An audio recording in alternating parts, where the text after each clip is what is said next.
waa asalaamaaleykum wa rahmatullahi gars yi ñu ngi leen di ziyaare bu baax a baax a baax a baax a baax a baax di leen jox seen wàccuwaay. Try to keep the noise down and stop taking all the peanuts. Don't come back. Voilà donc tey dañuy ñëw rek amal ak yéen waxtaan bu am solo nag ci li nga xam ne moom moo lëmbi àdduna bi et je pense que comme niñ koy faral di waxee xibaar bu tàmbalee day baax ñu ñëw def ci taxaw seetlu voilà ñun nag bu ñuy ne taxaw seetlu dañuy dem gëstu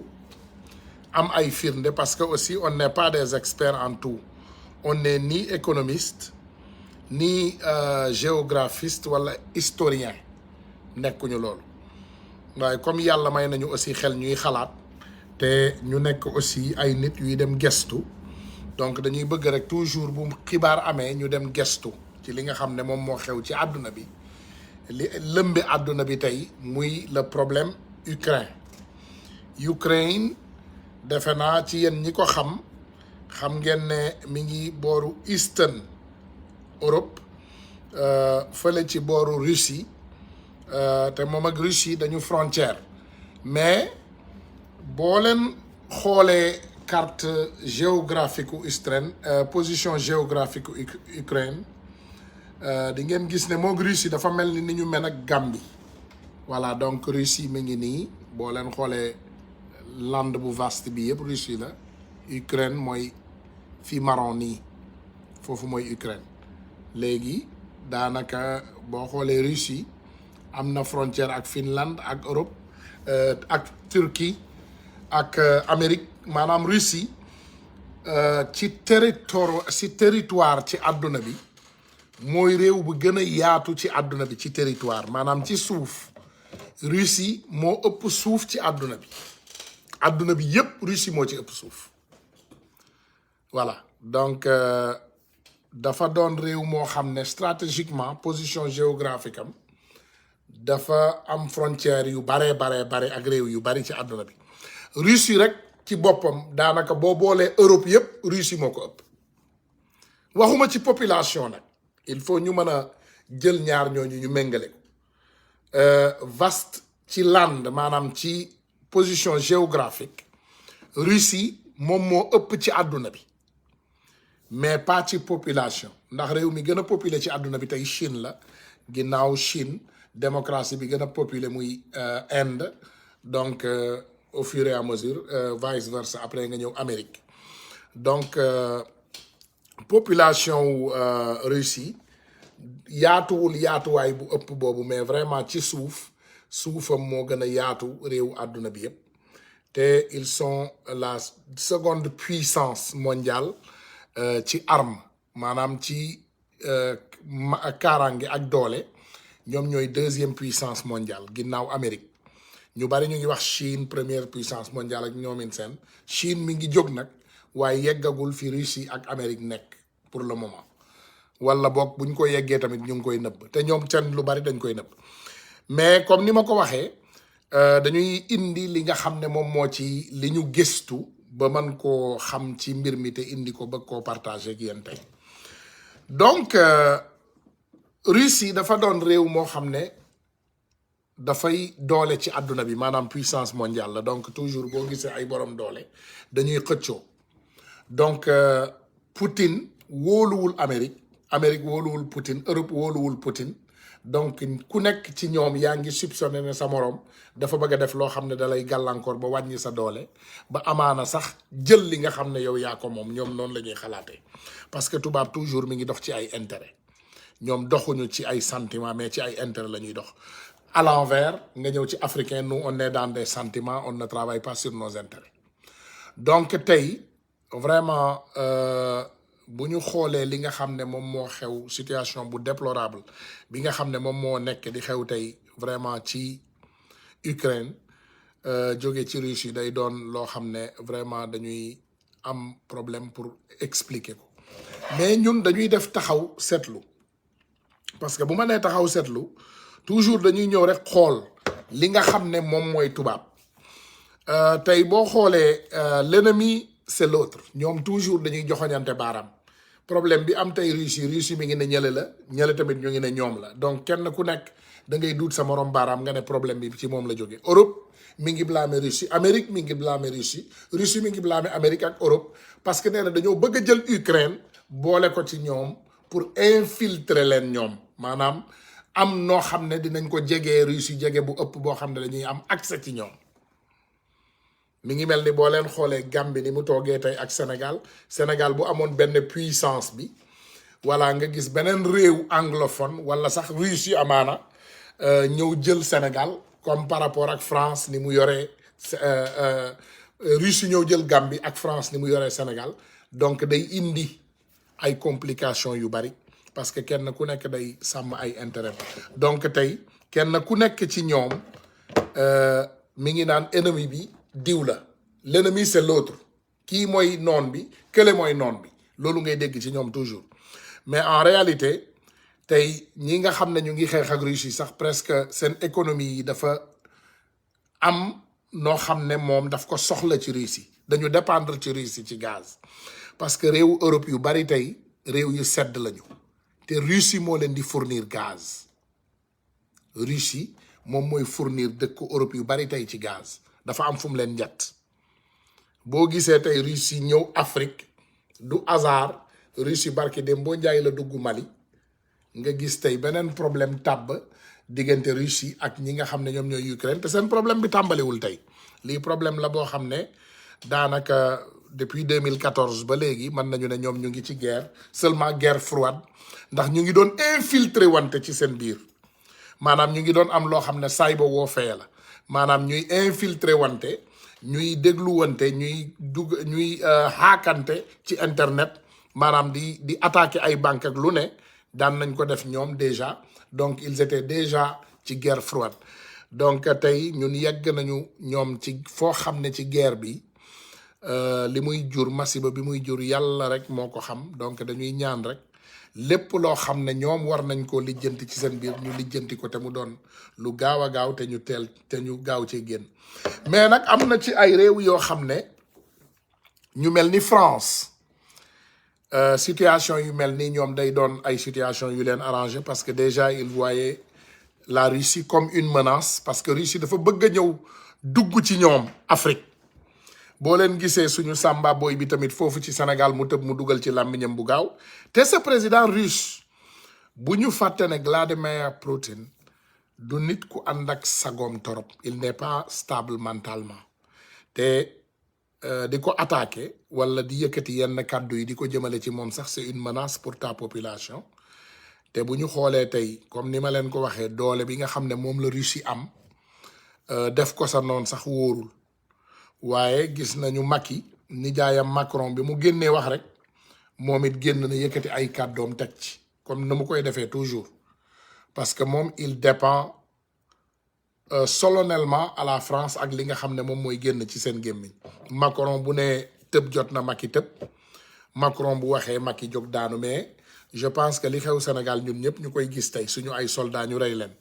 am suñu ay doom ñu rey Macky mi ngi condamné li nga xam ne moom moo xew Russie te moom li xew ci ay suufu tànkam defe naa waru koo mën a yëg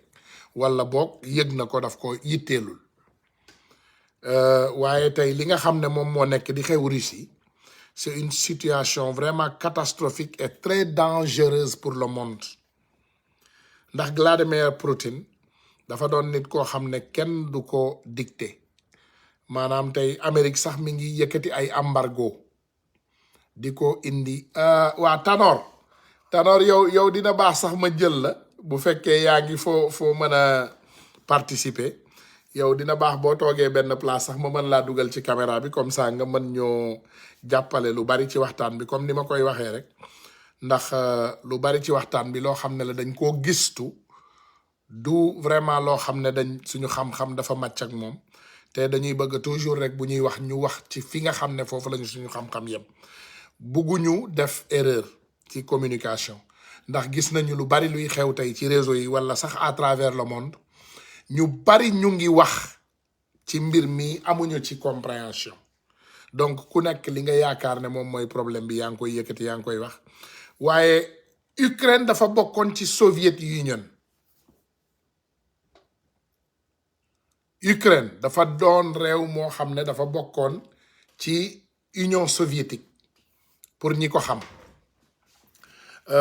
waaye boo leen fàttale ko bi fi président Ronald Reagan nekkee président Amérique boobu moom moo réussiroon ba éparpiller Union soviétique boobu pour wàññi seen doole parce que en ce moment ñoom ñoo doon puissance boo xam ne vraiment puissance bu kenn mënul werante la donc bi loolu amee donc ça a vraiment créé beaucoup de situations diggante boobu ak léegi Russie amatul maanaam loo xam ne daf ko wóolooti Union européenne bi donc du coup moom toujours lépp loo xam ne yëngatu na ci Europe moom day jóg taxawu boppam ak ay nitam lépp lu yëngatu rek da ngay gis président russe bi moom il est toujours en panique en mode panique waaye aussi boo xoolee la plupart des blancs comme tubaab yi tey boo xoolee ñoom ci seen réew yi au moins am na benn solidarité boo xam ne ñoom am nañ ko ci seen biir tey boo xoolee problème mu Ukraine ak Russie bi maanaam Union européenne bi mi ngi def lu mu mën a lu mu man mais li Poutine di bañ mooy Russie bokk ci li nga xam ne moom mooy NATO ndax bu bokkee ci NATO donc bu bokkee ci NATO day créer vraiment Poutine beneen situation boo xam ne day mel ni Europe yëpp ak Amérique ñu ngi ci buntu këram donc Poutine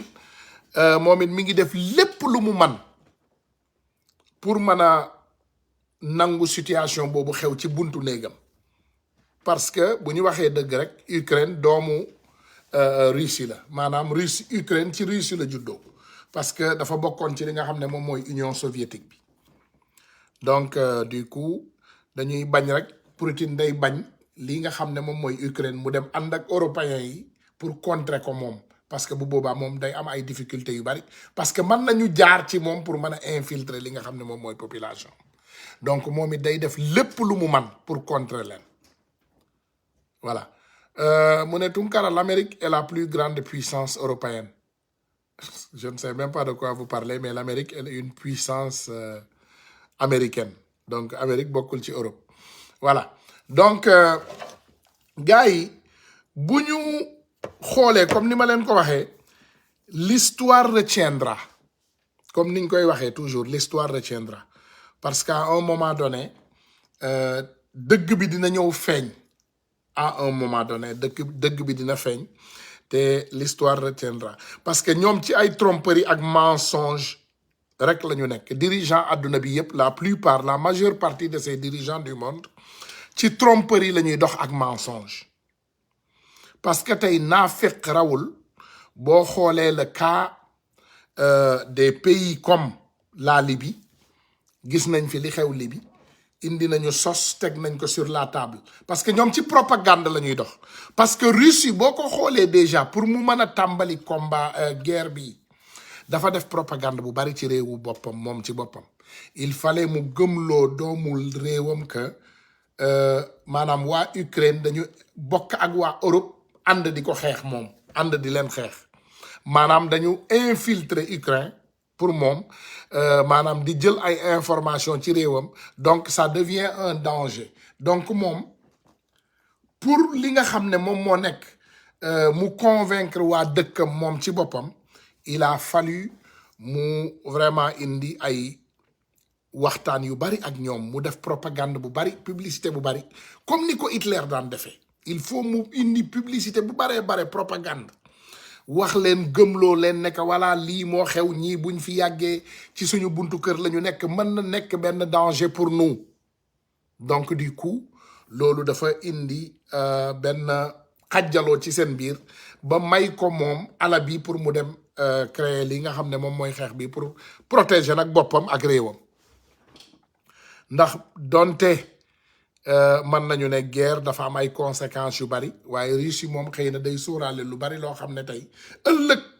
mën na ko ñëw dab ci këram te mën na ñëw doon masiba bu mag ci ñoom ak waa réewam tey boo xoolee comme le cas de la Libye boo xoolee Libye tey ñoom dañu indi benn propagande bu bare boo xam ne moom lañ leen indil ak ay tàppale ak ay sos indi ay politique gu maanaam de dénigration loolu yëpp pour lan pour ñu mën a yegg ci Mohamed Kadhafi mi nga xam ne moom la ñu yegg ci moom pour jël bakkanam ba Mohamed Kadhafi gis nañu tey fi mu mujje exemple yi nag mën nañ koo jële ci Palestine gis nañu li fa xew mën nañu jël même exemple yooyu tey jëmale ko ci Iran Irak ndax guerru Irak bii ba léegi boo leen xoolee le criminel l'ancien premier ministre de l'Angleterre Tony Blair il faisait partie de ces leaders du monde ñoo xam ne woon dañu ne Irak dafa amoon nerve agent maanaam gaz boobu nga xam ne nee nañu doomu aadama bu ko xeeñtoo rek daanaka day génn day àddina donc ñoom ñoo confirmé woon même chose boobu ci guerru Irak bi ba fexe ba jële fi ki nga xam ne moom mooy Saddam Hussein boo jëlee aussi même tey massacre bi nga xam ne mi ngi Mali France dafa wut alibi ne Mali ay terroristes ñoo fa nekk créer situation ba li nga xam ne tey moom moo nekk nii Mali te ñu mën koo wax te vraiment mu doon situation bu déplorable dinaa leen indil déjà benn vidéo boo xam ne suñu frère Clédor Sène def na ko ngeen déglu ko bu baax parce que dina am lu bari loo xam ne dina leen ko wax ci stratégie gaz bi nga xam ne moom moo am Sénégal ak ba ci Macky Sall ak problème bi mu am ak Russie maa ngi leen koy tegal ngeen am ci compréhension voilà. Et les menaces de Poutine, voilà, il s'adressait directement à l'OTAN pour ne pas dire aux pays occidentaux, voilà, à l'Amérique. Mais dañuy gis ne ñun suñu président, le président de la République Macky Sall, dafay far di topp ñi nga xam ne ñooy occidentaux yu rawatina la France. Tey jii ku xam Poutine, ku xam Russie, xam ne carrément ñoom nekkul ay nit yoo xam ne dañuy fo. C'est pas des enfants de cœur. C'est pas des enfants de cœur. Est-ce que tey président de la République Macky Sall war na jéem a sax naan mu ngi am benn démarche de sympathie wala diplomatique boo xam ne rek dafay mel ni comme kuy condamner les actes de Poutine. En tout cas li gën ci Sénégal. Voilà pour notre. mooy comme le dit Jean-Luc Mélenchon un non-alignement. Moi j'aime bien ce monsieur-là parce que il a anticipé sur le conflit parce que dafa ni France dafa war a am une position de non-alignement. Alors Sénégal aussi warul dugal loxoom ci lu yoonam nekkul parce que c'est un petit poussé ba noppi le président Macky Sall. bu mu fi tweeté daal ne je suis. non Ukraine. Je crois que duñu dugal ci dans le cercle. Il va pas nous mettre dans cette mayonnaise parce que moom déjà dafa am problème ak Poutine. Macky Sall. ban problème noonu. dafa am problème ak Poutine suñu gazu. moom Macky Sall nii. Je te jure. te moo bañ a am problème Poutine dañuy indi problème. non dafa am Poutine daf ko mere. Ah bon. Oui parce que xam nga bi Aliou Sall ak Franck Timis décelé 30% ci actifs yi xam nga dañu jaayoon 60% Cosmos ñu téye 30%. BP ñëw Cosmos jaay ko 37%. 37,4% xam nga léegi reliquat boobu li ñu téye woon 30% d'actifs yooyu ñu miroiteloo ko Russie. Pour BP c'est les Britanniques. Donc l'Europe bañ a majoritaire sur le gaz sénégalais bi nga xam ni mën na rompre le monopole russe sur le gaz européen. Gazprom bëgg suñu gaz ñu bàyyi fi Thierno Alassane Sall daal di yónni boobu moo nekkoon ministre. daal di yónni Mankeur Ndiaye Russie Gazprom ni moom dafa bëgg suñu gaz bi Mankeur jël ay engagement ba defloo Sergei Lavrov déclaration mooy le ministre russe des affaires étrangères mu def déclaration bu leer ñoom dañu bëgg a dugg ci gaz bi dañu ñibbisi quelque temps après actifs yooyu ñu jaay ko BP. donc loolu trahison la donc loolu mooy problème bi am diggante Macky Sall ak Poutine parce que pour Poutine le monopole du gaz en Europe c'est important. Et Saint-Louis, c'est 14 millions et demi de mètres cubes de gaz. Les Européens, ils peuvent se passer du gaz russe. Russie aussi, ils ne lâchent pas le morceau. Donc, il faut faire attention à ne pas s'ingérer dans des affaires qui ne nous regardent pas. Déjà européens yi ñëwoon Mali fii maliens yi dàq nañ leen léegi ñoom nañu lijjanti seen Europe boobu y a une guerre maintenant en Europe ils n'ont qu'à envoyer des troupes en Ukraine pour aider les Ukrainiens. xalaatuñ ko. mais loolu mooy li ñu war a def. ñoom xam ne lan mooy guerre et les conséquences. voilà kon bu ñuy dem dëkku jàmbur dafa installer guerre nañu xam c'est quoi les affres d'une guerre parce que tey j'ai vu des gens qui ont peur d'une rupture d'approvisionnement d'une rupture de carburant rupture d'énergie te c'est des pays froids su amee problème mu énergie problème mu électricité wala carburant wala pour approvisionnement day métti ci ñoom day métti ci ñoom ñun africains sax mën nañ ko muñ parce que on a l'habitude de manquer de tout mais ñoom ils n'ont pas ces habitudes là donc ñoom xamuñu jaaru ci ay ànd ak xal ñoom ils appuient sur un bouton et puis la pièce est chauffée loolu bu ñu ko amatul ils peuvent mourir de froid hypothermie dafay rey ay nit foofu boo nekkul dans des conditions donc c'est une question même de sécurité sociale donc loolu c'est les affres d'une guerre boo xam ne ñoom war nañ ci méditer pour bañ a installer guerre dans les autres pays en Afrique par exemple en Afrique la Russie qui s'intéresse vraiment des anciennes colonies de l'Europe rawatina l'Afrique de l'Ouest la France pourquoi su na intérêt bi nga xam ne Russie mu ngi koy am si colonie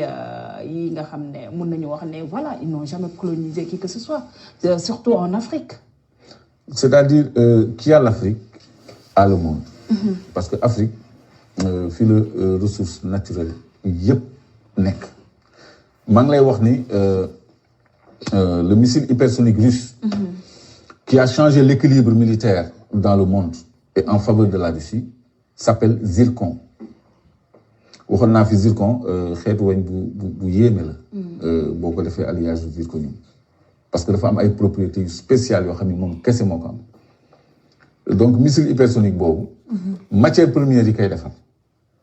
zircon ci la bokk te Afrique bëri na zircon Sénégal 3e producteur 25% li Union européenne di consommer ci zircon fii lay jógee titane bi ñuy wax ilménite nga xam ne liñ ciy produit moo ëpp sax zircon am na benn centrale bu nekk pays scandinave nu mu tudd ci la 100% de son approvisionnement en titane njogo bii lay jógee foofu lañ koy traité def ci ay matériaux yu spéciaux pour les technologies de pointe Afrique am na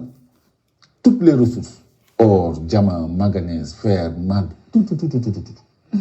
donc qui contrôle l'Afrique contrôle le monde léegi les Italiens et les parlementaires italiens nee nañu France ni mu nekkee ak Afrique du dëgg dañu war a dindi buumu nooteel ci kaw Afrique parce que day yomb ñu contrôler xaalisu Afrique ressources Afrique personnel politique bu Afrique ak yëpp au détriment de France loolu la France di rawee yeneen dëkk européens yi mais les Russes ñoom nee nañu Afrique bu yeewoo mais bu yeewoo Europe dootul tekki dara parce que ñun li ñu am mën nañ cee jëriñu Russie loolu la ñu gëm donc ils viennent dans le précaré africain lan mooy tax ñoom ñu mën a installé wu doole affaire bi jaay doole la dañu buux France mu génn Mali dañu buux France Russie dañu buux France Centrafrique dañu buux France ils sont en Mauritanie ils sont en Gambie ils sont là en Gambie ils sont en Mauritanie moo tax ma ni c'est pas la fin de l'histoire amul fenn fu ñu teg européens yi France amul fenn fu mu teg ni dafay teg loxo ci ressources Afrique par force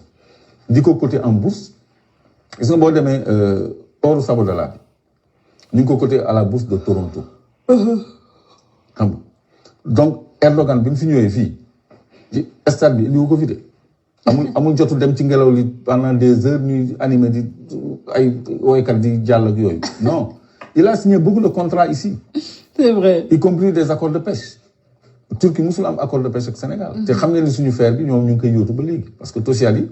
Fuat Tosyali bi moom société Tosyali xaritu intime Erdogan la donc ku ci nekk yaa ngi wut sa nar ci Afrique ci Sénégal par exemple mais ñun kañ la ñuy yeewu ba am un partenariat équilibré gagnant même bu dul 50-50 sax ñun ñu ëppale tuuti mu nekk au moins gagnant comme ni ko Angola defee comme ni ko Libye defee comme ni ko Algérie defee comme ni ko pays souverain yëpp defee pourquoi ñun ñuy nangu loolu ñu jox 10% après jël le reste donc les Russes ils ont une offre ñoom bu ñu proposer 50% mais ñu jëlee fi français hein ah oui.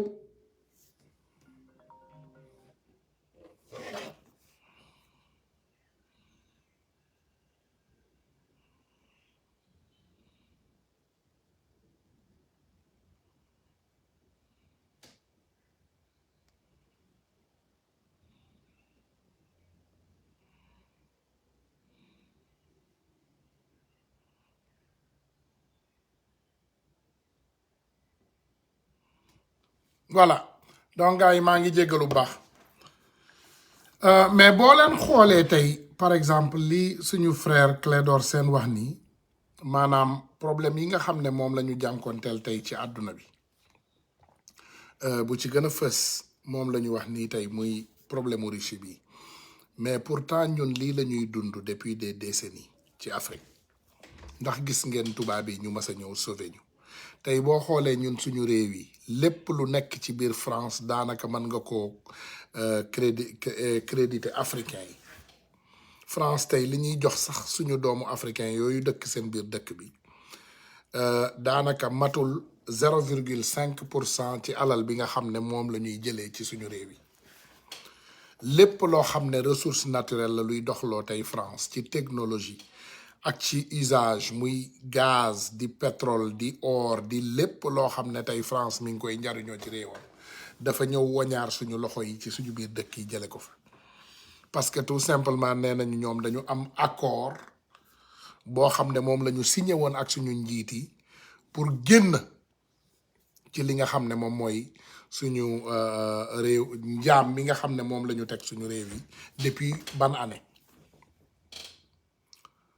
pourtant tubaab bi yëpp ñu ngi yuuxu ñoom ñëpp ñu ngi yuuxu tey au flagrant ne problème am na fële ci Ukraine comme ni ko suñu frère bi waxee mais gisuloo militairement kenn ci ñoom yëkkati ay soldats yóbbu leen ci suufu Ukraine ne ñoom dañuy xeexi ki nga xam ne moom mooy Vladimir Poutine parce que mën naa protéger boppam il a tous les défenses nécessaires qu'il faut pour se protéger naqari na leen neexu leen malgré mais lan lañ ci man lu bari et pourtant tey ñoom ci suñu réew yi li ñuy ne l'Africain est l'ennemi de l'Africain ñun ci suñu réew yi suñu njiit yi ci boppam ñoo leen ubbil ay bunt indi leen ci suñu biir réew yi France ñaata at la nooteelam nekk ci kaw Afrique ban réew moo ko mas a dénoncé ci àdduna bi kan ngeen mës a dégg ban tubaab ngeen mës a dégg ci àdduna bi mu jóg réewam ñëw dénoncé ñu ñun bañ nañ ko ba tey suñu doomu réew yi ci boppam bu ñu faatoo génn àddina suñu ay militaire ñi nga xam ne ñoom ñoo yor suñu kaaraange Macky Sall kenn du ko gis mu yey ci yàbbi ci waaye affaire u jàmbur foo ko mas a fekk ci àdduna bi mi ngi ci problème u russe bii mi ngi ciy wax nee na moom mooy je pense président Union africain xanaa nag xëy na bu Europe yëngatu woon tuuti xëy na moom it dina ci dolli sax ay soldats africains yóbbu leen ñu yóbbu ay tirailleurs yu bees fële ci Europe xëy na ñu jox leen dessert comme ni mu koy waxee comme nee na France baaxoon na ci suñu maam yi dañ leen joxoon dessert. Est-ce que vous saviez le danger bi nga xam ne ñun moom la ñu jonkonteel tey ci Afrique tubaab yi bu ñu daan ñëw ci suñu réew yi bu ñu daan visiter ci suñu réew yi da ngay gis réew mu ñuy dem ci àdduna bi bu ñu ko bëggee espionner dañuy yëkkati benn ONG ñu dem ci réew ma ñu ne dañ leen di gasal ndoxu forage wala ngeen naan wala ñu am loo xam ne dañ koy créer pour yéen ngeen defe ne Amérique bi mu nekkee Amérique ba léegi dina nangu benn nit wala beneen doomu aadama jóge ci beneen réew nga ne yow dafa am loo xam ne da nga koy indil fii ay nit ci Amérique pour jàppale leen pourtant nit ñu sonn am nañu fépp ci àdduna bi am nañu Europe am Asie am fépp mais duñ ko nangu parce que c'est des espions ils ont infiltré nos pays espionné nañu suñu réew yi ñëw nañu planté nañ fa ay forage léegi ñoom ak seeni ay satellite ci kaw sax mën nañoo détecter li nga xam ne ñun moom mooy suñu ay ressources naturelles xam nga boo leen xoolee Afrique cette carte à 1 milliard defe naa xam ngeen ko carte Afrique boobu ñuy ne la carte à 1 milliard te africain yëpp xam ko tey ñu ne qui sont les grands de ce monde pourtant ñoom ñooy woowante grand Amérique nee na moom la Amérique bu paree jox na Chine Chine bu paree jox na Russie ñoom nee nañu ils sont les grands de ce monde ñoom li leen grandir fan lañ ko jële li nga xam ne moom moo leen def les grands de ce monde fan lañ ko jële the big brother fuñ ko jëlee ci suñu réew yi lañ ko ñëw jëlee ils sont les puissants les grands de ce monde ñoom la mais lan moo leen grandir loo ñoom lan moo leen may doole bi nga xam ne moom moo leen may statut wu grand boobu de ce monde lu leen may statut bi bu ma fàttewul de statut boobu li leen ko may ci ñun la jóge statut boobu ñoom li leen ko jox seen grandeur bi ci suñu réew yi la jóge ndax ñun rek ñooy réew yoo xam ne ci àdduna bi on a tout ce qu'il faut pour s'en sortir am nañu lépp lu ñu soxla pour génn ci suñu maam yi ci esclavage bi xam nga li ñu leen daan présenté ay miroir ak i sifflet jëlal exemple Macky Sall tey ci réew mu mel ni Sénégal avec 6600 abris provisoires nit ñaa ngi dee ak xiif nit ñaa ngi torox mu dem tabax stade te stade bi sax ci ay lépp jaarale ko ci Turquie mi nga xam ne jox na leen suñu feeru Falémé ak signé leen yeneen contrat yu ñu xamul parce que ñun gis nañu rek ministère de la pêche génn mu ne voilà ñoom signé nañu ay affaire ak seen naataango turc est-ce que xam nga léegi sax lan moo tax ñoom ñuy génnee li nga xam ne moom la ñuy signé ak pays occidentaux yooyu c'est parce que ces réseaux xam nañu ne dès que ñun ñu gis ne ministre turc dugg na ci biir néeg ak ministre Sénégal on va sortir les vidéos et il y aura des problèmes donc du coup ñoom am na dañuy bind dara ne voilà def nañu lii mais li ñuy wax exactement ak li ñu def du benn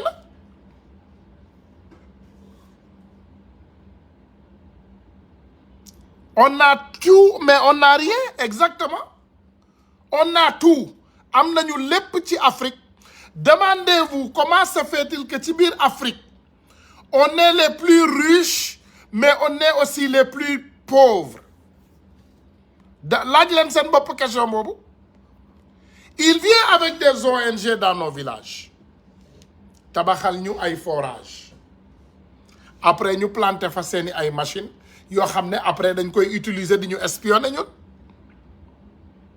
parce que tey soxlaatuñu wàcc ci suuf pour xam ci suñu suuf yi lan moo fa am ils n'ont plus besoin est-ce que xam ngeen tey Afrique ñun li nekk ci Afrique maanaam li ñu am koom-koom ci Afrique buñ ko préserver woon pour benn temps bu ndaw rek lu dul jeex lañ ciy jur xam nga tey boo xoolee fan yi lan mooy à la une président de la République nee na wàññi na dund gi ci biir réew mi loolu la ñu wax moom day wax rek mais en réalité c'est pas possible en ce moment ni àdduna bi di doxee benn réew ci àdduna bi mënta wàññi dund day yokk mais pas wàññeeku guddi yi ñu toll ak monde bi ni muy doxee ak jafe-jafe àdduna yi ni mu tëddee réew yu bari dañu manqué yenn ressources yi maanaam lekk bi supply chain bi nga xam ne moom la ñu war a def pour livrer yenn lekk yi du mën a nekk dëkk bu mel ni Russie c'est le premier fournisseur de blé céréales ñoom ñooy les premiers fournisseurs de céréales dans le monde donc naka ngay mën a wàññee dund te fekk dund àdduna bi mi ngi yokku provision àdduna bi yépp mi ngi yokku am na yoo xam ne bi mu warul yokku nag Sénégal yokku na fa mais au niveau mondial guddi yi ñu tollu képp ku ñëw ne la dafay wàññi sa dund daf lay nax fu muy jaar dëkk fournisseur bu la mënul fournir yow naka ngay wàññi nous on est autosuffisant en rien du tout maanaam Sénégal mënul yóbbu boppam ci dara Sénégal tey boo ko embargo mu dee ñépp dee parce que lépp lu ñuy dundee ñun dañ koy importer ndax on n'est pas autosuffisant donc ñun suñu président bu jógee tey dem am xawma lanam de ministre conseiller de ministre mu ne ci conseiller de ministre bi li fa juddu dafay wàññi diwlin xawma litre am de 1500 à 1200 je ne sais quoi raconter ceeb de je ne sais quoi, mais c'est du n'importe quoi. C'est du n'importe quoi. Il est en train de jouer un film encore. Film boo xam ne moom la soxla pour jéem a utiliser loolu contre Sénégalais yi dans des élections parce que xam na ne kaddu bi la soxla propagande bi la Macky Sall la soxla. Il fait de la propagande. dafay publicité. dafa wàññiwul dara. Sénégalais yi xam boo leen laajee ñu ne la wàññiwul saala yaay ndeer wàññiwul tous ci dundu Sénégal. bu bëggee attention day créer benn buzz maanaam c'est de la propagande mooy li nga xam ne tey moom moo xew Europe nii propagande la yor sa làmmiñ di mbel-mbeli fay say rajo takk say télé ñu génn di wax ay waxi dof mais mu leer ko ne moom ci boppam li muy wax gëmu ko loolu moo ñu daal Sénégal on est dans un pays de la propagande ñun ci propagande la ñuy dox tey boo xoolee ñu ne la système de relations internationales ñun ñu ne système de relations internationales maanaam système bi nga xam ne moom mooy relation internationale ci biir réew yi relation boo ko amee ak nit dafa war a doon loo xam ne yéen ñëpp yéen a ciy njariñu maanaam relation gagnant-gagnant lay doon tey boo xoolee réewu tubaab yu bari seen relation seen lëkkaloo ñoom ñëpp dañu amante njariñ ci seen biir ñoom ci njariñ la ñuy dox boo xoolee seen système ni mu tëddee relation internationale réew yi buñ ko amee ñoom ñëpp seen système yi dañuy lëkkaloo dañuy njariñante mais ñun tey am na accord yoo xam ne sax ñu ngi koy signé ak Europe si c'est à notre détriment maanaam ñoom mën nañu importer exporter ci seen réew indi ci suñu ay réew mais ñun lan la ñu mën a jëlee ci suñu ay réew indi lan lañ ko mën a jëlee lan la ñu mën a jëlee ci suñu ay réew indi ci ñoom lan lañ fay jëlee rien amul dara lu Sénégal loo xam ne da koy exporter di ko yóbbu ci réew européen yi ñoom ñu koy njëriñu it doesn't happen au contraire bi la ñoom dañuy ñëw tey ñun bu ñu béyee ñu jëndee ko à un prix très pauvre da ngay gis tey suñu béykat yi béy seen gerte béy seen dugub béy seen nangam ñoom ñu ñëw ñu jëndee ko prix bu baax wala sax amaana ñu lebal ñu benn ji après on le paye à 4 à 5 fois le taux du coup duñ ci génn ñun ban relation la ñu am boo xam ne ñun daf ñuy njariñ par contre ñoom ñu ngi njariñu si ñun bu baax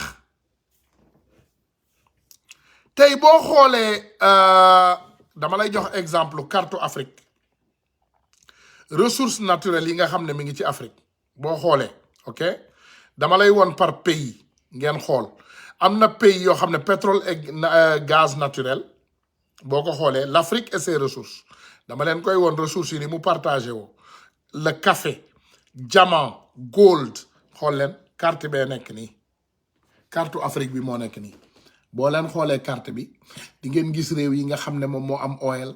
réew yi am or réew yi am zircon réew yi am diamant réew yi am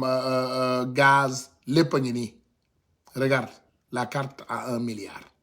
maanaam amul benn sous-solu Afrique boo xam ne amul dara tàmbalee ko east west nord sud ñun ñu ngi west Sénégal nga jël tey ñun am nañu iron am nañu coton am nañu gerte ci suñu côté bi am nañu lépp et on a tous les ressources naturelles qu'il faut amul dara loo xam ne ñun amuñu ko ci suñu boor rien tey boo xoolee même Gambie bu tuuti bii nga xam ne moom moo jaar suñu biir réew am na lépp Côte d'Ivoire cacao voilà professeur a ngi noonu di ñu bindal maanaam boo xoolee maanaam ñu ne Afrique ni mu tëddee ak desitu àdduna bi da ngay xam ne àdduna bi ñoo ñu soxla ñun c'est le monde qui a besoin de l'Afrique pas le contraire mais pour ñu mën a exploiter loolu il faut ñu am les dirigeants qu'il nous faut dans nos pays il faut ñu am njiit yi nga xam ne ñoom la ñu war a am ci réew yi ñu ko war a amee muy suñu réew yi pour ñun ñu mën cee njariñu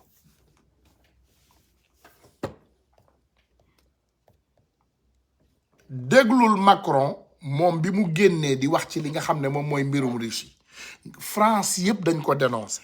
tous les Français ont dénoncé parce que bëgguñu problème ak Russie par contre moom defe naa tey caayam tàng na tàng boo xam ne bu ko gënaloon sax day am problème ak àdduna bi déglu leen Macron. Élément, c'est que nous préparons en parallèle déglu ko la réaction commune et la riposte déglu en cas d'agression. Et comme cela a été dit, s'il a devait y menacé. avoir une agression, voilà la riposte sera là et le coût sera très élevé. Alors écoute, Vlado, Monsieur Poutine, nous on n'est pas responsables. Hein. Les Français, nous on le connaît pas ce monsieur, d'accord? Donc si tu viens, y a pas de problème. Viens le chercher, on te le donne avec tous ses copains là, avec Casper, avec Vérine et toute la clique, hein, d'accord? Tu viens les chercher ces gens-là. Tu en fais ce que tu veux, y a pas de problème. On t'offrira même des Charles Leclerc avec, d'accord? Ok, Vlado? Non mais sérieux, Manu, blague à part, là, il t'est arrivé quoi, là? Elle a mis quoi dans la soupe hier soir, maman? Hein? Faut te calmer. Faut te calmer, là, tu te sens pousser des ailes. Hein? Je te le dis. Toi, à mon avis, tu dois avoir une dizaine de doses de retard. Va falloir rattraper tout ça, Manu. Ah bah oui, oui. Non mais, là, tu files un mauvais coton, Manu. Hein. Tu vas te prendre un aller-retour dans la gif, tu vas voir, ça va pas traîner. Tu vas faire 3 tours dans ton slip sans toucher l'élastique. Hein.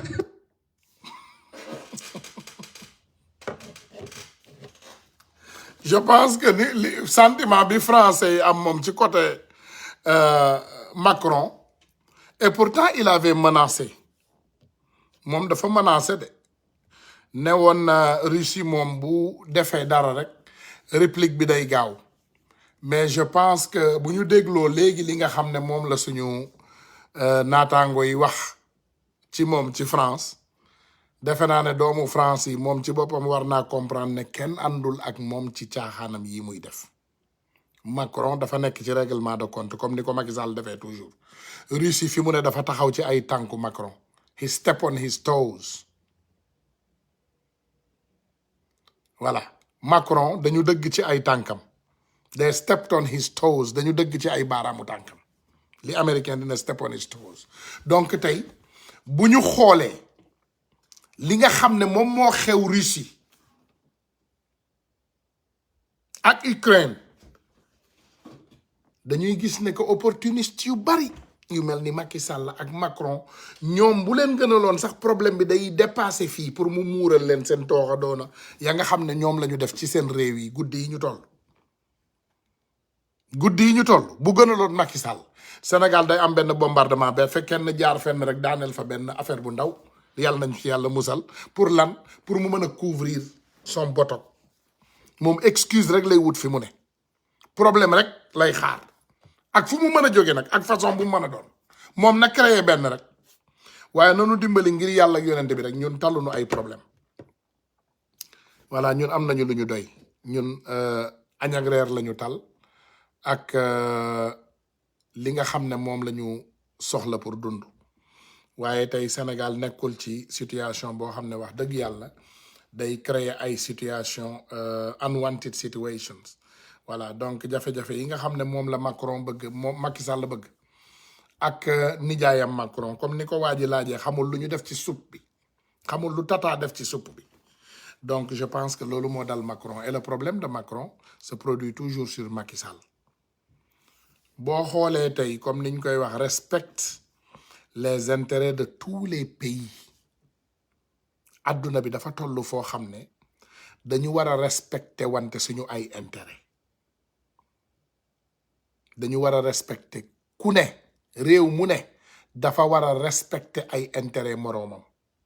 loolu mooy dëgg suñu bëggee dégg dëgg rek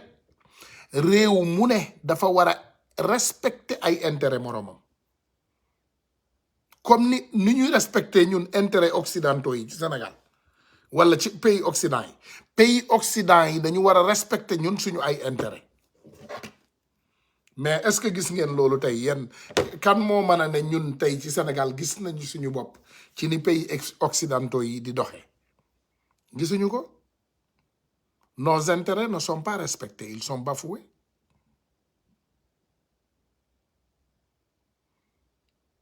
Tey ñun lan la ñu wax ñu ne le mensonge est plus haut et le plus haut sommet étatique. Fen ñoom fen bi ñuy fen moo gën a kawe ci fen yi ci àdduna bi ñun ay fen yu ndaw la ñuy fen ñoom ay fen yu ponkal la ñuy fen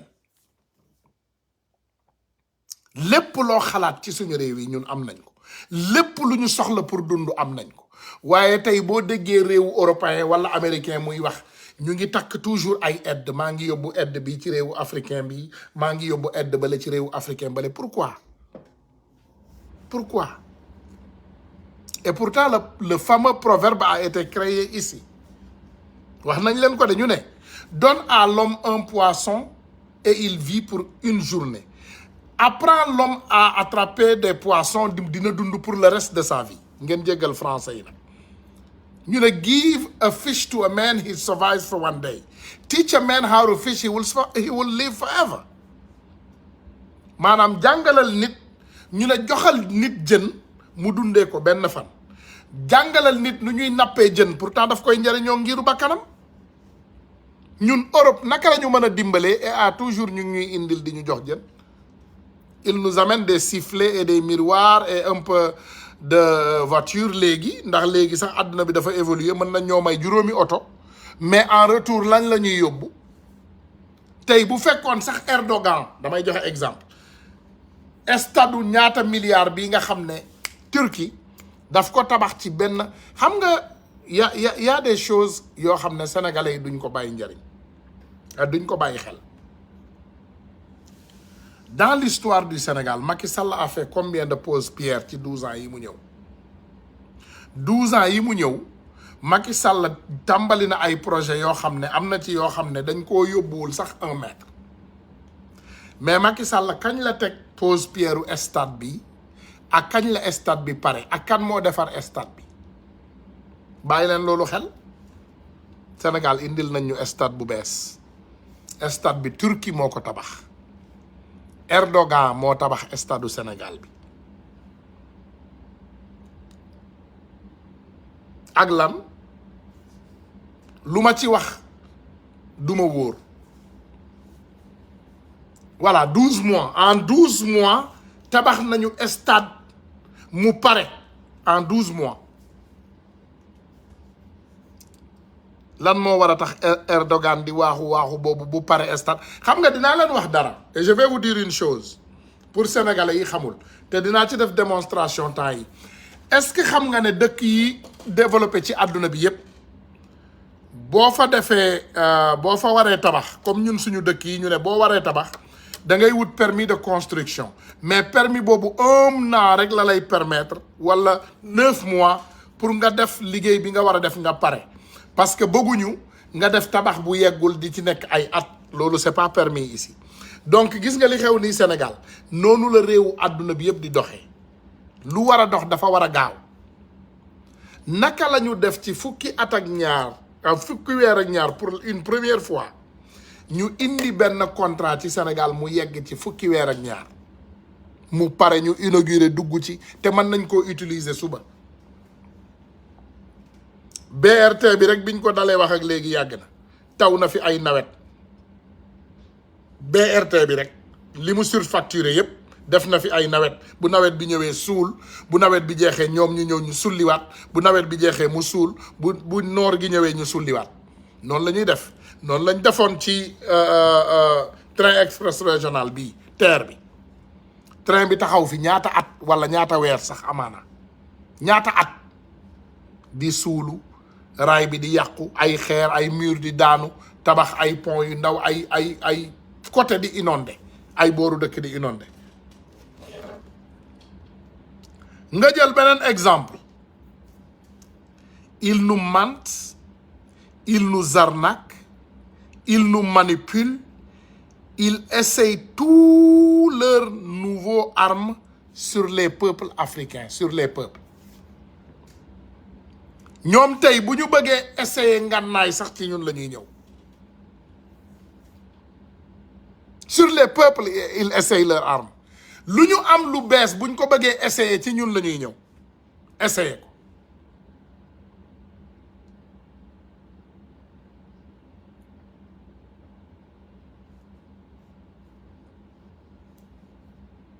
c'est ça la réalité dañuy fen duñ ñu wax dëgg il nous arnaque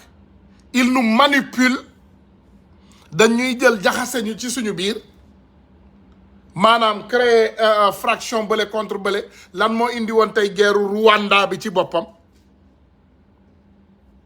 ñoom ñoo ñuy manipuler ci suñu biir ñoom ñoo ñuy armé dañuy ñëw léegi Macky Sall comme ni mu ko bëggee def noonu ci Sénégal daf ci amul chance parce que yàlla dafa def ñun dañu yeewu les Sénégalais sont éveillés ñun yàlla dafa def ci doomu aadama yi gën a yeewu la ñu bokk ci àdduna bi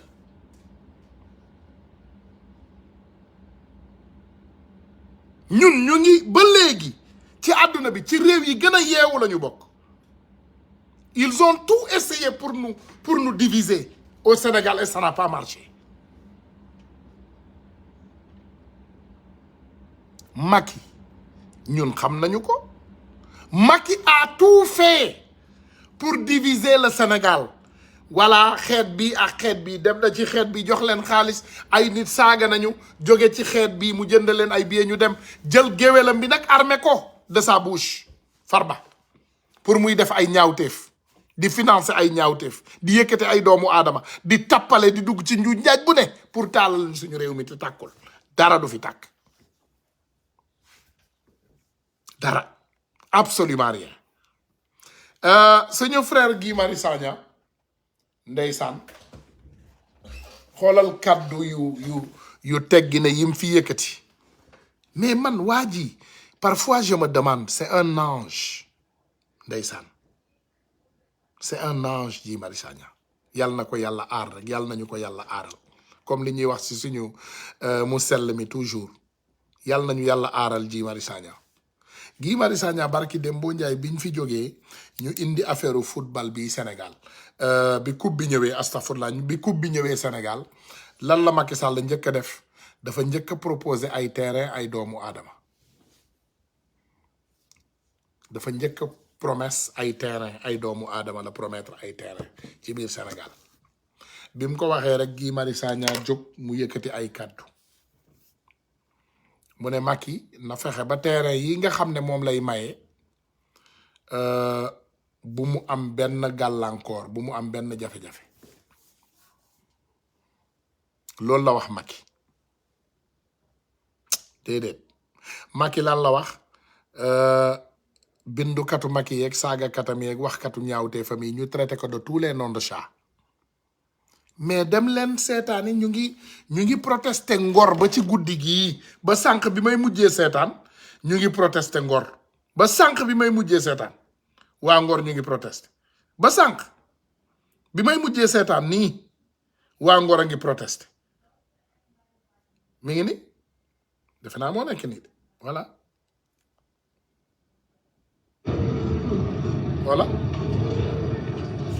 mi ngi ni ba sànq ñëwati na kay. mi ngi ni waaw. ba sànq ñi ma ñooy ni sànq posé. lébu yi dañu yàgg noppi Macky attaqué nga lébu yi nag dañoo yàgg noppi ay photo bi la lépp. voilà mi ngi ni Guy Marius Sagna lii la leen doon wax démb te pourtant moom nekku fi de waaye waxoon na leen Guy Marius Sagna vous l'avez dit jibi waxoon na leen ko mi ngi ni il vous l'avait dit waxoon na leen ne mu ne bu leen créer benn jafe-jafe ci Sénégal jërëmaa gisagul. Guy l'avait dit mu ne bu leen créer benn problème ci Sénégal Dakar Buzz mi ngi sur le terrain Guy waxoon na leen ko mu ne bu leen ñu créer benn problème sur le terrain aucun problème lan moo xew bi ko Guy waxee façon saaga bu ne dégg na ko Wakaam mi ngi ni waxoon na leen ko Guy Marius Sagna waxoon na leen ko du waxoon na leen ko lébu yi yàgg nañ leen wax ngeen bàyyi leen cokkaas lébu yi ñoo moom Dakar loolu c'est pas disputable man Soninké laa te xam nañu ne lépp lu Soninké jënd ci Dakar ci lébu la ko jëndee lépp lu beneen xeet jënd ci Dakar ci lébu la ko jëlee lébu yi ñoo moom seen dëkk ngeen jël li nga xam ne moom mooy ay suufu lébu ngeen utiliser ko parce que gouvernement daf ko soxla gouvernement kay bu ci paree dafa war a delloo suuf si borom suufi waaye yow naka ngay jëlee suufu nit nga utiliser ko ba nga pare ci nga jël ko nga séddoo ko ngeen pàccoo ko loolu moo xew Macky Sall dafa jël suufu lébu yi mu pàccoo ko ak ay nitam lu fa des akas néew mu jël ko wékk ko footballeur yi pour après bu problème di juddu mu wax ko mu teg ko footballeur yi pourtant Guy l'avait bien décrit l'autre jour nee na suuf buñ koy pàccoo ci Sénégal dañuy daggal gendarme ba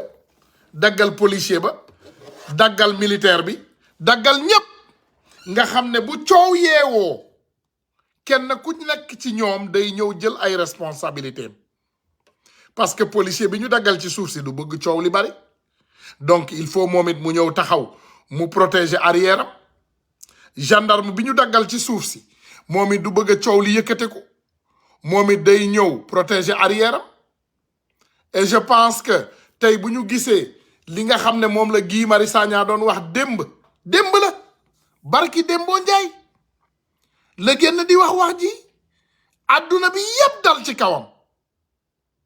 Guy def na di indil Guy bàyyil Guy yóbbul Guy taxawalal Guy mais pourtant waxoon na ko il nous l'avait dit Guy waxoon nañu ko bam ko waxee ñun ñépp ñuy tëb di dal lan moo xew bi ko Guy waxee ak léegi lu fi xew lan moo fi changé lenn rek mooy changé mooy confirmer la nga xam ne moom la waxoon waxam masta fanaan àll lépp lum la wax may ko tuuti temps mu ne jàkk ñëw jàkkaarloo ak yow nga ciy gis nga ciy teg sa bët bam ko waxee ñépp di ko saaga Guy wax na ko barki Dembo Njaay la leen ko fi wax du lu yàgg de wax na leen ko barki Dembo Njaay bam leen ko waxee yéen ñépp ngeen ñëw ku nekk ñëw yëkkati say kàddu fu mu gënee ñaaw nga jubal ci moom fu mu gënee doy waar nga yóbbu ci ji voilà Guy moo wax lii Guy moo def lale non et tout ce qu'il avait dit moom ngeen di dund tey ce que Guy avait dit lan la ñuy vivre tey c'est ce qu'il nous avait dit lii la ñu Guy waxoon barki Dembo Njaay lii de la fi waxoon. terrain mooy le foncier. bi part on t'a brocardé un peu partout ci waxu terrain yi nga xamante ne octroyé nañ ko les joueurs de l'équipe nationale bi nga doon alerté ci wàllu suuf si yaakaar naa ne suuf soosu indiwaat na li nga xamante ne moo di coow ba waa Wakaam yi nga xamante ne ñoom moom suuf yooyu génn nañ di def ay déclarations et des révélations également. yow yaa ma laaj bi moo tax ma si waxaat waaye foog naa ne li ma ci waroon wax yëpp wax naa ko fi. te li am solo ci li ñuy def mooy jéem a nekk magu waxoon naa ko et non magu xamoon naa ko. waxoon nga ko de. li ma wax leer na nañ gaynde gi def nañ lu rëy a rëy nañ leen jox lu nekk ndaxte lu ñu leen di jox war nañ ko xeeb waaye nañu fexe ba bu ñu joxee Sadio Mané wala xaw ma Famara Diédhiou wala Kanti Kalidou Koulibaly wala Gana ñu jox leen terrain bu ñu leen jox terrain boo xam ne fii ak ay weer. déglu fii ak ay weer. kañ la ñu gagné Coupe d'Afrique. bu ñu leen jox kañ la terrain coow boo am xam ne d'accord président Macky Sall. voilà day nëbbutu seen ginnaaw moom itam. voilà pour compal boppam. voilà compal Marème. voilà compal Mansour Faye. voilà compal Aliou Sall. voilà compal Timbo. li ma woowee séddale Macky Sall. ndaxte Macky Sall dafa fekk benn séddale bii Bukki bii Ndour bii Samba moom mu ñëw yokk si beneen xeetu séddale bii France bii Macky bii Marème bii Timbo bii Aliou bii Mansour loolu de laa waxoon. te man koy maintenir ba léegi. wax naa ko pare naa ci ñu teg si ay waxtu mbir yi di commencé feeñ te des na avant. waaye li am solo rek mooy ñun askanu Sénégal ñu xam ne nitu Médina amul nitu Thiès amul nitu Guédiawaye amul nitu Ndar amul waaye nañu moytu nitu suuf te président Macky Sall nitu suuf la suuf lay bañ a gis moom ak ñi mu àndal suuf la ñuy bañ a gis. président Macky Sall moom mooy parrainer la mafia foncière moom moo jiite la mafia foncière au Sénégal fu ñu gis suuf ñu teg ci loxo ndaxte suuf mooy financer seen campagne suuf tey jii nii boo bëggee gaaw a am alal déedéet du liggéey de suuf te président Macky Sall moo jiite loolu yëpp donc li ma ci dolli mooy ñoom ci seen modus operandi maanaam ci seen pexe. ci naka la ñuy fexee ba sàcc suuf dafa am lu ñuy doxalee bu ñu gisee benn gox ñu bëgg a sàcc suuf bi li ñuy def mooy dañu jël benn pàkk jox benn commissaire de police jël beneen pàkk jox benn haut grade de gendarmerie jël beneen pàkk jox benn journaliste wala ku nekk ci bopp benn groupe de presse jël beneen pàkk jox benn kilifa diine wala ay kilifa diine mën nañ ko sax bañ a yëkk da nga wax ci ngir ëllëg coow bu amee coow bi du sori ndaxte police waa ji dina yónnee dóor sànni grenade lacrymogène fàtte naa sax ñu compal tamit même ci waa magistrature dossier bi bu demee yoon gars yi gis ne dossier bi ñu def fukki at avancé wul bu fekkee dañoo xamul ne dañoo compal ñenn ci waa justice pas ñëpp ñenn ñuy kaas ñu gis policier ñu leen di dóoree policiers yi sax ñoom ñii di dóor du ñu comprendre lan moo tax ñuy dóoree ñooñu ñuy dóor ñooñu itam du ñu comprendre lan moo tax dóor yi métti fekk ne muy policier muy ñii di ñaxtu seen suuf mbir mi da leen jëlee kaw dafa am kenn ci haut grade police wala gendarmerie ñenn ñoo xam ne dañu sédd loolu laa wax ci vidéo bi mais président Macky Sall bul yàq suñu fête waaw yàq suñu fête mooy fexeel ba boo leen di jox suuf jox leen foo xam ne du lëcc ndaxte gàcce lay doon ci ñun ñëpp Sénégal ëllëg ñu ne fi ñu jox Sadio Mané wala fi ñu jox Gana gars yi ñu ngi kaas ndaxte waa dëkk ba ak ñoom seen waaye gàcce la itam ñu ne wetu terrain Sadio Mané Macky Sall am na fa terrain wala am na benn prête-nom boo xam ne en réalité Macky Sall moo ko moom wala Marème Faye Sall wala Aliou Sall donc loolu laa waxoon pour artu donc wax naa ko pare naa ci àddina wane na ne j'avais raison d'accord nañu continuer ñun ñu ngi continuer en tout cas di xeex. Imaginez lii imaginez Guy Marius Sagna a dit ça il y a cela de seulement quelques semaines tey ñu ngi dóorante foofu ci biir Dakar mbirum suuf si lébu yi Macky bàyyi lébu yi ay jàmbur lañu duñu tooñ yaa ngi indi ay problème lébu yi duñu tooñ c'est lébu la ay jàmbur lañu bàyyi leen lébu Dakar yi duñu tooñ kenn ci xeet bu ne nag am na quelque njuuj njaajkat waaye lébu yi duñu tooñ kenn xamewu leen ci mbirum tooñ donc wàccal lébu yi nga bàyyi leen c'est pas sérieux xoolal manifestation yi voici ñu ngi avancé ñu ngi delloo ginnaaw ñi nga xamante ne ñooy booy yi ñu ngi delloo ginnaaw ñu ngi avancé. voici les problèmes am nañ beneen blessé fii ci côté gendarme. voilà.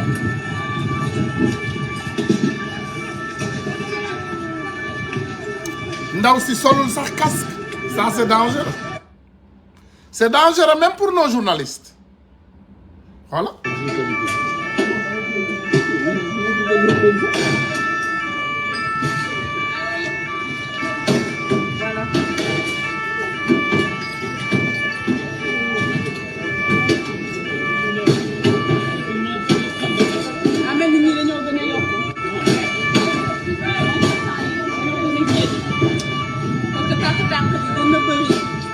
gën na bëri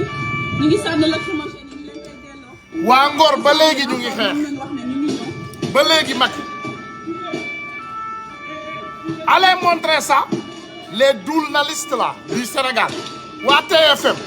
yéen ñi génnoon ak ñeneen TFM ak ñeneen ñu bari yéen a fi génnoon de ngeen ne Guy Marius Sagna lii Guy Marius Sagna la mais génnaat leen tey nañu xool seen jukkaarloo bi tey nañu xool fan ngeen koy waxee ak loo leen ciy wax tey Guy Marius Sagna vous l'avez dit waxoon nañ leen ko ngeen di duuli dajale rek il avait dit ngeen jéggal ma waxoon na leen ko Guy l'avait bien dit nee na leen fexe leen ba benn problème bu mu am journaux suba yëpp boo leen doon gor ñëpp dañuy bind Guy avait raison man de dinaa ko def donc yéen ñëpp boo leen pare war ngeen poster ci seeni ay Facebook Guy avait raison jël leen photo Guy Marius Sagna yéen ñëpp ngeen def ko statut Guy avait raison parce que c'est la vérité waxoon na leen ko Guy Marius Sagna vous l'aviez dit waxoon na leen fi barki Dembo Ndiaye bu leen fi indi benn problème ci biir Sénégal ak seen partage de suuf si Macky Sall gaawantu partage parce que toujours Macky dafay suul bukki sulli bukki day jël problème pour làq problème Macky noonu lay doxee Macky c'est comme ça qu'il fonctionne Guy avait raison mi ngi nii leer na lan moo xew Ngor ay gendarme ñu ngi gaañu Macky tu n'as pas compris que yàlla dafa noppi li nga bëgg a waajal Sénégal loolu mënta am di jël ay fen di suul say fen di jël ay tappale yàlla mere la yow ngay jël ay mbumbaay saa boo jógee nga créer benn mbumbaay yàlla bu la mbugalee ci lii laajal ñi nga xam ne yàlla daf leen di mbugal yàlla bu la bëggee Macky da lay jox ay warning laajal luy loolu ñu wax la ko ci l'islam yàlla bu la bëggee da lay jox ay avertissement dama lay jox exemple bu ndaw rek yàlla su bëggul nga dugg ci biir oto boo duggee ci biir oto bi rek day crever sa pneu boo forcé mu paan loola essence boo forcé nag Macky oto bi day këpp sa kaw loolu moo la dal yow yàlla daf la mbugal daf la wonoon mois de mars que les Sénégalais ont fini avec toi nga ne non loolu manta nekk nga créer ay élections législatives locales Macky ñu duma la ba sa yaram tàng nga ne non doyul nga dem inauguré waat stade boo paree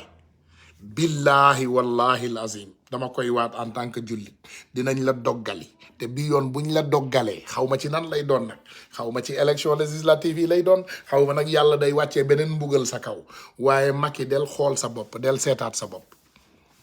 del xoolaat sa bopp beneen exemple bu extraordinaire boo xam ne bëgg naa koo joxe tey exemple la bu gàtt rek exemple bi guddul lool voilà du exemple bu gudd lool dama ciy gaaw du gudd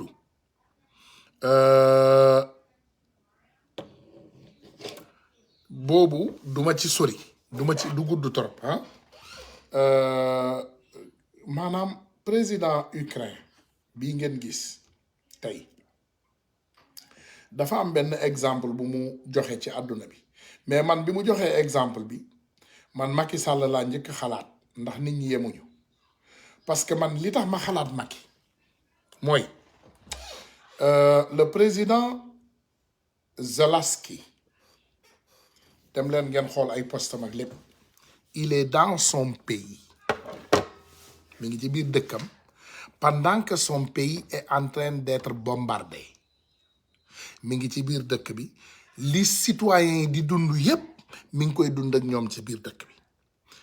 kañ ngeen fàttaliku Sénégal nekk ci jafe-jafe mu fekk Macky Sall ci biir est-ce que xam nga réew bu nekkee ci jafe-jafe président bi daw rek dans les normes président boobu il n'est plus légitime maanaam waratul nekk président réew moom Sénégalais yi saa yu ñu wootee manifestation yu mag lan ngeen gis Macky def day jël avion daw génn dëkk bi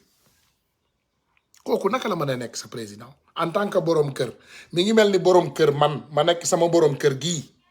ay jafe-jafe di jubal di ñëw sama kër ma daw bàyyi fi kër gi bàyyi fi sama njaboot samay doom sama jabar mais dans les normes bu ma dellu si waate sama jabar waruma bàyyi ma dugg ci biir dëkk bi donc sénégalais yi nañu am fulla yu mat noonu loolu nañ ko jël comme exemple Macky Sall Sénégal bu duggatee ci benn nguuta wala benn genre jafe-jafe mu génn dëkk bi waratuñ koo permettre mu dellu si waat ci biir dëkk bi c'est ça la vérité mënuloo jiite ab population te population bu nekkee ci njaqare yaay njëkk gàddu say dàll daw. Ça, c'est des signes de traître. Macky nous a montré tous les signes d'un traître au Sénégal et on continue toujours à l'applaudir et l'appeler un président. Hein? Nañu dégluwaat suñu bopp nañu xoolaat suñu taxawaay naka ngay mën a wooyee nit un président d'une république c'est le père de cette nation comme le père de famille. kooku lépp lu dal nation boobu moom la war a njëkk dal Sénégal buñ fa ñëwoon tey ne damay fetal nit Macky la ñu war a njëkk fetal moom moo war a ñëw baare nit kooku mu ne fetalkat bi jamais doo laal nit kii te jaaruloo d'abord ci man waaye jafe-jafe buy am Sénégal sa waaye day takk saagam ba mu rafet gàddu ay dëbësam lëmas leen ba ñu baax mu daw génn dëkk bi kooku mën nañ koo woowee exemple ci biir réew après bu toogee bu mbir mi yëpp seddee mu ñëw mu ne ah Sénégal voilà indil naa leen ministre bu bees tabb naa ministre bu bees waaw voilà léegi indil naa leen le Sénégal t'a donné tous les bijoux du monde loo xam ne tout ce que tu as rêvé dans ton enfance tu l'as accompli en tant que président avion bëggoon nga avion bu bees am nga jënd nga avion bëggoon nga bateau jënd nga bateau bëggoon nga auto bu luxe Macky tu as plus de 100 voitures de luxe au nom des Sénégalais ci suñu ay impôt amuloo sax cër ci ñun la moindre des choses un petit respect amuloo ko ci ñun gars yi maa ngi leen di jaajëfal ndax aussi am nañu yenn responsabilité yu ñu war a remplir maa ngi leen di remercier bu baax di leen njukkalaat comme niñ koy defee toujours di leen joxaat rendez-vous incha allahu rabbi suba pour bu ñu ñëwee daanaka ñu tàmbali continuer waat waxtaan bi fa nga xam ne foofu lañ ko bàyyee tey rek pour ñu gën a indi ay leeral encore ci li nga xam ne toujours moom mooy doxalin bi nga xam ne moom mooy ni ñuy doxee suñu dëkk mu ne il est aux Comores en ce moment voilà vas-y non Macky du nekk ci biir Sénégal bu Sénégal di yëngatu saa bu yëgee ne yëngal day am ci biir dëkk bi day gàddu ay dëbësam daw ça c'est le signe d'un traître loolu du signe nit ku baax père de famille boo xam ne saa bu dëkkam di yëngatu day gàddu ay dallam daw kooku du borom kër gu baax sëñ bi nañuy waxante dëgg sénégalais bëgg leen dëgg te ñeme ko oh mes frères et sœurs sénégalais bëgg leen dëgg te ñeme ko daanaka wa asalaamaaleykum wa rahmatullahi wa barakatu gars yi maa ngi leen di remercier